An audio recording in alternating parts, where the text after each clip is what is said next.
Truk sembako dan barang elektronik terjun ke laut. Insiden tersebut sempat membuat penumpang kapal dan warga sekitar pelabuhan Melaboh, Aceh panik.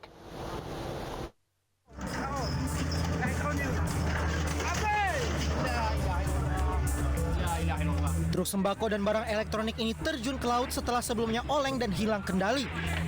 Insiden ini sempat membuat penumpang kapal dan warga sekitar pelabuhan Melaboh, Aceh panik. Seluruh sembako dan box barang elektronik pun hanyut tidak bisa diselamatkan. Diduga insiden ini lantaran sopir salah jalur dan gelombang tinggi. Truk tersebut salah jalur dari jembatan Peri sehingga truknya terjun ke laut. Hingga saat ini truknya sudah tidak diketahui lagi. Usai kejadian, sejumlah nelayan di sekitar pelabuhan Melaboh mencoba peruntungan mengumpulkan barang elektronik dan sembako yang tenggelam.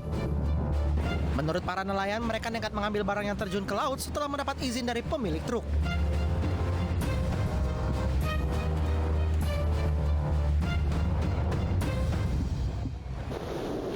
Masalah minyak goreng belum juga usai. Di Cimahi, Jawa Barat, ratusan warga mengantre berjam-jam dalam operasi pasar yang digelar pemerintah. Sementara di Batang, Jawa Tengah, stok minyak goreng curah yang kosong membuat antrean botol jerigen hingga drum kosong menumpuk hingga 2 pekan lamanya.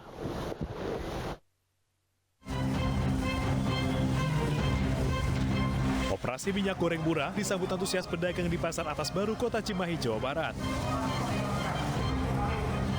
Meski harus antri berjam-jam, mereka tak gentar di beberapa minyak goreng curah Rp13.000 sampai Rp14.500 per liternya.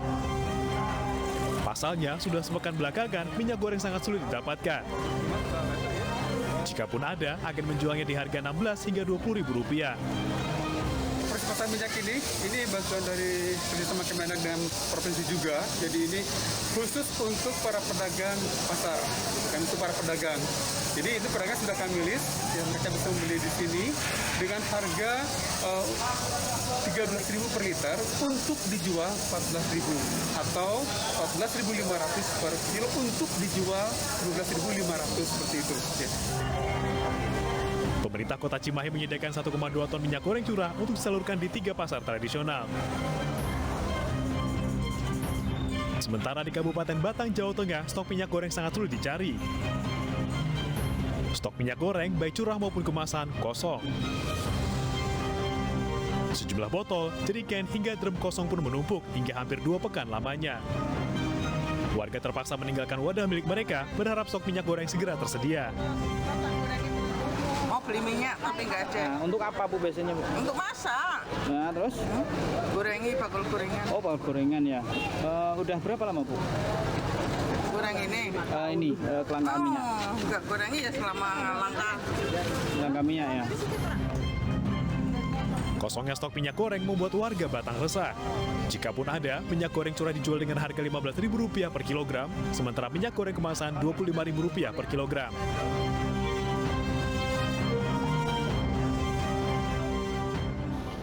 Kejaksaan Agung menemukan fakta diduga ada pejabat Kemendak yang bermain sebagai mafia minyak goreng. Pemberian persetujuan ekspor kepada 2 perusahaan ditengarai sebagai penyebab mahalnya dan langkanya minyak goreng.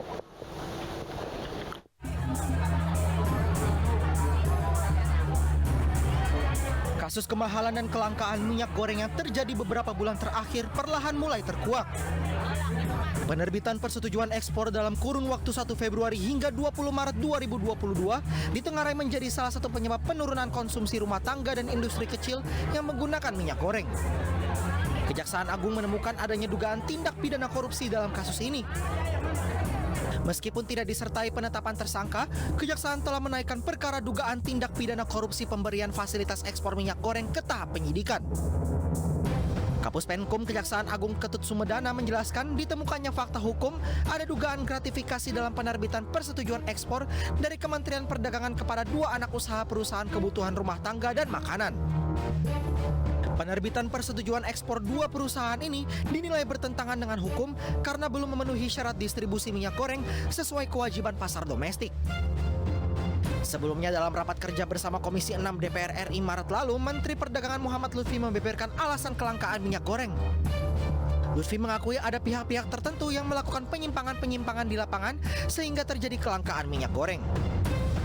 Begitu kita bicara dengan Satgas Pangan pertama kali, Yang dipunyai oleh Kementerian Perdagangan pasalnya ada 2, yaitu Undang-Undang Pasal,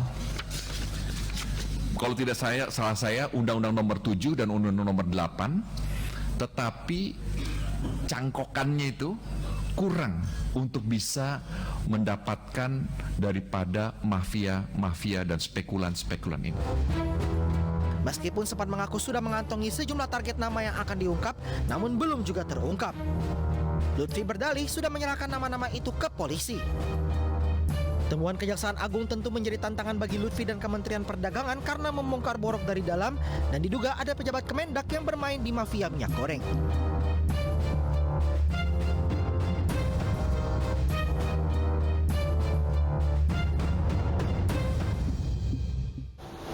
Kelangkaan dan tingginya harga minyak goreng membuat Presiden Joko Widodo geram. Selain memberikan penjelasan tentang berbagai kesulitan yang tengah dihadapi, Jokowi juga meminta pembantunya di jajaran kabinet menunjukkan empati kepada rakyat.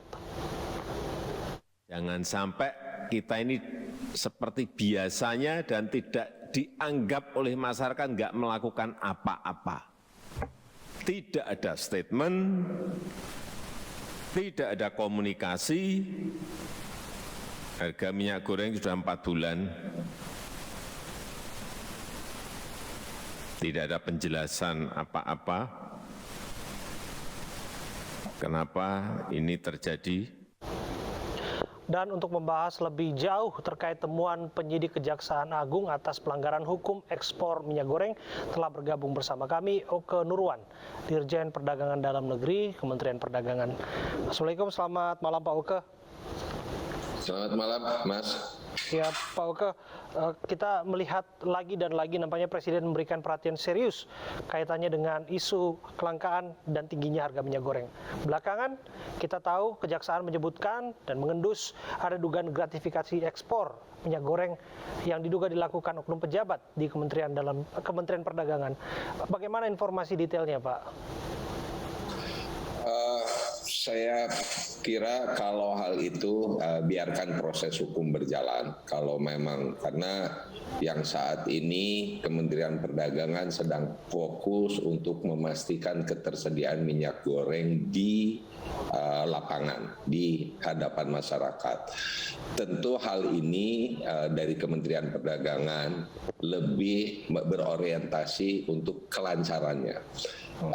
Dan tidak ada upaya-upaya sejauh pandangan mata saya untuk dari sisi Kementerian Perdagangan untuk menghambat aliran ini. Apalagi tadi kalau tadi ada temuan dari Kejaksaan terkait mafia yang disampaikan tadi, itu tentunya kami menjadi nilai positif bagi Kementerian Perdagangan bahwa hambatan-hambatan terhadap distribusi minyak goreng dengan harga eceran tertinggi ini yang sudah berusaha kami sampaikan kepada aparat penegak hukum membuahkan hasil yang positif, dan ada titik awal bahwa apa yang disampaikan kepada aparat penegak hukum ini berjalan dengan baik.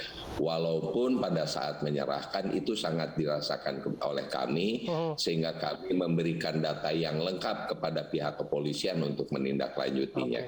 Dan ternyata ada pihak kejaksaan yang menghendus mungkin bentuk pelanggaran hukum lain, dan itu tentu saja Kementerian Perdagangan tidak mendukung hal tersebut. Maksudnya tidak mendukung upaya-upaya yang menghambat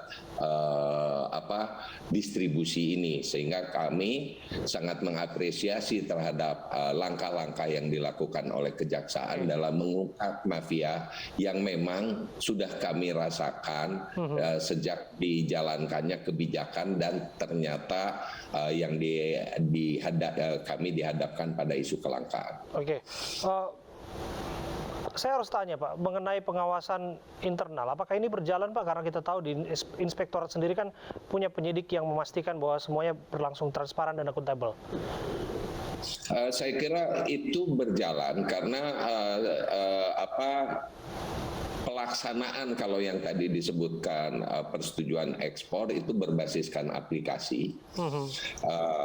Dan pada posisi yang mendesak ini, fokus Kementerian Perdagangan adalah untuk kepastian segera tersalurkannya minyak goreng untuk masyarakat ini. Ini sebagaimana diamanatkan Bapak Presiden pada tanggal 3 Januari untuk mengutamakan kepentingan rakyat dan sediakan minyak goreng dengan harga terjangkau. Itu fokus kami. Jadi apapun yang kita lakukan, ada gangguan distribusi dan sebagainya. Nah, larinya gangguan distribusi kemana dan apa yang menyebabkan hal itu terjadi, tentunya tidak sesuai dengan semangat yang dianut di Kementerian Perdagangan dalam rangka melaksanakan amanat Presiden untuk menyediakan minyak goreng curah. Sehingga manakala itu terjadi gangguan, terjadi hal-hal yang melanggar ketentuan perundang-undangan, kami pemerintah secara positif mendukung apa yang proses hukum yang sedang dilaksanakan oleh kejaksaan ini. Ya, baik Pak, kita tunggu proses hukumnya. Saya pikir pandang bulu ya Pak ya, hukum harus ditegakkan bagi siapapun yang melanggar. Tanpa pandang bulu, ya, setuju. Baik. Terima kasih Pak Nurwan, Dirjen Perdagangan Dalam Negeri Kementerian Perdagangan sudah hadir bersama kami. Aksi gelombang protes menuntut Presiden mundur terjadi akibat kenaikan harga BBM yang mencapai 30% dan membuat inflasi tak terkendali. Informasinya saat lagi untuk Anda.